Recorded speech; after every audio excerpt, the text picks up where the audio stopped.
أعوذ بالله من الشيطان الرجيم بسم الله الرحمن الرحيم. sórí bí mo ṣe kéré mọ́ yìí mo mọ̀ pé time ti change. àwọn ìyá wa tán bá àwọn bàbá wa jìyà lọ́jọ́ ọ̀hún wọ́n ti kú kọ́lọ́n bá àfọ̀nù kí àwọn tó ti kú nù wọn.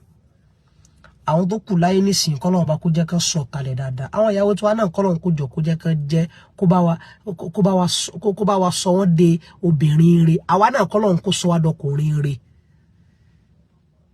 àmọ́ bọ́n bá ń ṣe ń dààmú tó ìwọ ọkùnrin tó o bá fẹ́ marry dákun pay attention. ìròrí tó pọ̀ tí ń wọrí àwọn sísítà lẹ́nìí. àwọn brọ́dà míì náà wà táwọn náà láwọn òròrí tí ò dáa à ń bọ̀ wá bẹ̀. àmọ́ sórí this mindset tó jẹ́ pé a ti nílé nìfẹ́ kí gbogbo ń tà ń ṣe decision tá make ẹ̀ ń tá bá rìn ẹ̀ ń tá bá jẹun ẹ̀ ń tá bá gbé ẹ̀ ń tá bá ṣe ó revolve around the so lówó àbí olówó wàhálà ni o so lọ́lá àbí olọ́lá wàhálà ni o. ìwọ ọkùnrin tó ń gbìyànjú tó ń strive láàárọ̀ lọ́dún láàárọ̀ lọ́sàn-án lálẹ́ tó ń gbìyànjú dákun wá ọmọ wá sísítà alálùbáríkà tó jẹ́ pé ó ní làákàyè ó gbọ́ ẹ̀sìn yé ń lo ẹ̀sìn ní ń darí rẹ̀ tó yé báyìí nísìn ìyá rẹ̀ dáa bàbá rẹ̀ sunwọ̀n fámìlì wọn dáa gbìyànjú onẹ́gbóntọ́ bá ní láti fífẹ́ ọmọ ìpínlẹ̀ nu. sórí gbogbo mantra táwọn èèyàn tó bẹ lọ́wọ́ ìtàtà ní kíní kan ọkùnrin tí ó bá ti wà responsible kò deserve obedience ọkùnrin tí ó bá ti wà responsible kò deserve intimacy kíní kan ìwọ ló mọ orúbi tuntun ráwọn sísítà báwọn. lóòótọ́ irresponsibility ọkùnrin ò gbọdọ̀ wà irresponsible.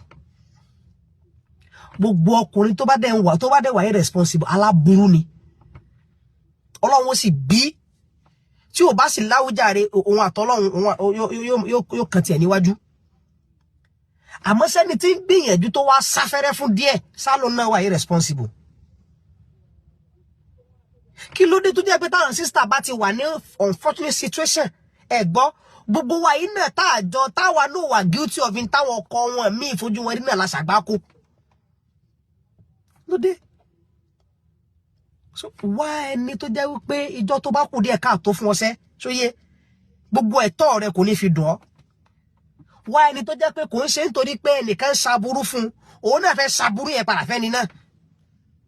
why don't you just walk away kò bá tiẹ̀ dá.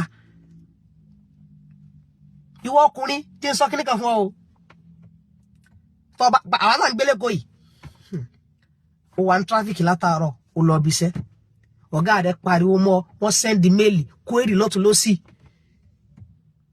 ó kó ń bí iṣẹ́ tráfíkì ó dé náà ó dé oúnjẹ tó jẹ kó wá jẹ́ pé gbà yẹn ni o tún fẹ́ bẹ̀rẹ̀ àgbákò promax mi sọ pé láyé báwọn gẹ̀.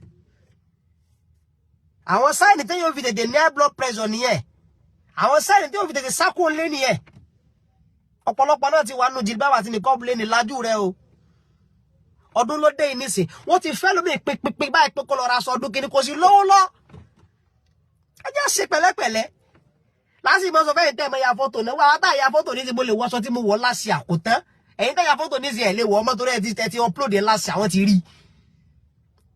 so wá ẹni tí ò ní dẹ̀ ẹ́ láàmú nú àwọn sísítà pẹ̀lẹ́pẹ̀lẹ́ ìwọ náà wà responsible dé àmọ́ wọ́n ẹni tí ó yẹ péjọ tó bá kù díẹ̀ káàtó fún ọ náà sẹ́ ó ti understand pé àwọn báyìí ò ní ni kò ní dọ̀la mu èyí ò lọ́rọ̀ àmọ́ kákẹ́mọ́ ṣe kákẹ́sà máa yẹ̀yẹ́ àwọn ọkùnrin tí ó bá ti ló lọ ká máa lálà sí wọn ká máa ṣe kí ni èyí ló lẹ́yìn náà ni tẹ́ẹ̀kan pàrí lẹ́ni